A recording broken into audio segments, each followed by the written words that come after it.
हालात और कोई आइडियल टाइम नहीं है। हम सबको पता है जो आप कंट्रीब्यूटर्स थे जिनकी मैं समझता हूँ कि जिनकी कंट्रीब्यूशन की वजह से पाकिस्तान जो 2013 में एक मैक्रो इकनॉमिक अनस्टेबल कंट्री था इलेक्शन से पहले, और जिसको प्रिडिक्ट किया गया था 6 से 7 महीने में ये डिफ़ॉल्ट करेगा। मैं आपको आपकी याद दहानी करवा रहा हूँ। तो वो मुल्क जो है वो 3 साल में हम इलेक्शन जीत गए, हमें ज़िम्मेदारी मिल गई, तो हमने वेवर नहीं किया, राइट लेफ्ट नहीं देखा, सर नीचे करके काम शुरू कर दी। अल्हम्दुलिल्लाह 3 साल में पाकिस्तान वहाँ पहुँच गया जहाँ आप दुनिया की ग्लोबल 24th इकॉनमी बन गई। सारी दुनिया पाकिस्तान में आगे पाकिस्तान की तारीफ़ें करती थी, वो वर्ल्ड बैंक का प्रेसिडेंट हो, वो IMF की MD हो, वो एशियन डेवलपमेंट बैंक का प्रेसिडेंट हो, वो एशियन इंफ्रास्ट्रक्चर बैंक का प्रेसिडेंट हो, तो पाकिस्तान वाज टेकिंग ऑफ। और आपके रिजर्व बेस्ट उस वक्त यानी IMF का प्लान जिसके लिए पाकिस्तान काफ़ी अरसे से कोशिश कर रहा है, उसके हवाले से एक खबर सामने आई है जो कि बहुत एक अनयूजुअल डेवलपमेंट है। इसको इस तरह लिया जाए क्योंकि कहा यह जा रहा है, जो कि एक्सप्रेस ट्रिब्यून में पब्लिश हुआ है, इसके अलावा बाकी जगहों पर भी ये चल रहा है, लेकिन जो रिपोर्ट है शहबाज राना की वो एक्सप्रेस ट्रिब्यून की है, जिसमें कहा गया है कि IMF spells out terms to unlock bail out.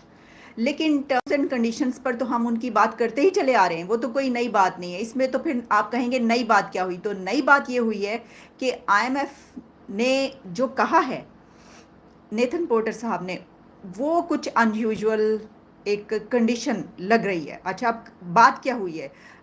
हमारे जो प्राइम मिनिस्टर शहबाज शरीफ साहब, उनकी डिस्कशन हुई थी, उन्होंने कांटेक्ट किया जो MD हैं IMF की और उनसे बातचीत की, जिसमें उन्होंने कहा गया कि आप प्लीज़ ये जो हमारा है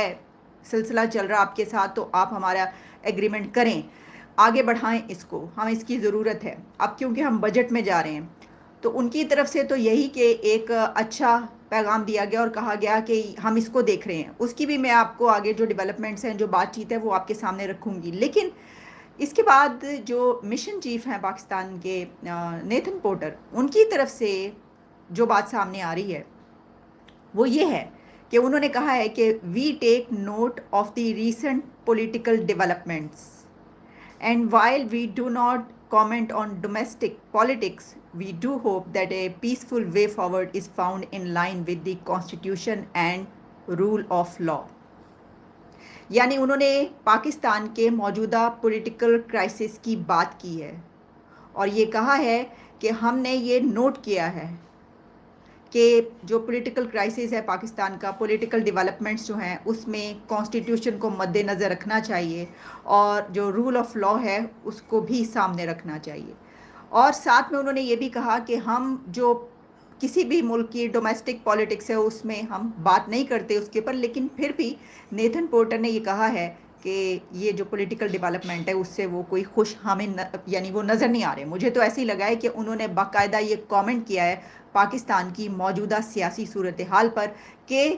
क्या वो ये कहना चाह रहे हैं कि अगर पाकिस्तान का जो पॉलिटिकल क्राइसिस है वो सेटल डाउन नहीं होता तो फिर IMF का प्लान जो है वो मिलना मुश्किल है या ये इसी तरीके से लटका रहेगा। अब क्या देखिए, इस पे